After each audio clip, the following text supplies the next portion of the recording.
Guys, আসসালামু আলাইকুম। অনেক দিন পর আপনাদের মাঝে একটা ভিডিও নিয়ে আসলাম। ভিডিওটা কিন্তু না দেখলে আপনারা কিন্তু অনেকটা মিস্টেক করবেন। ভিডিওটা দেখুন। আমার হাতে থাকা স্মার্টফোনে যে থাম্বনেলটি চলতেছে, তো এই ধরনের থাম্বনেল কিন্তু আপনারাও আপনার হাতে থাকা স্মার্টফোনে সেট করতে পারবেন খুব সহজে।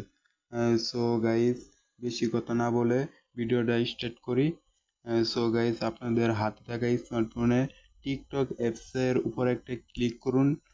টিকটকে চলে আসার পর দেখুন যে অপশন সার্চ অপশনের উপর একটা ক্লিক করুন।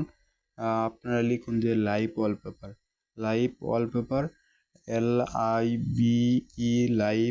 WALLPEPER,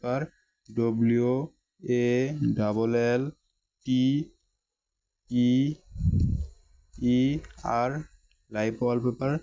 দেখুন যে অনেকগুলো অপশন চলে এসেছে। আপনারা লাইভ ওয়ালপেপারে তার উপর একটি ক্লিক করুন। সো গাইজ, দেখুন যে অনেকগুলা লাইভ ওয়ালপেপার চলে এসেছে আপনাদের হাতে থাকা স্মার্টফোনে। আপনাদের যে লাইভ ওয়ালপেপারটা পছন্দ হবে সেই লাইভ ওয়ালপেপারটাই কিন্তু আপনারা ইউজ করতে পারবেন একদম ফ্রিতে।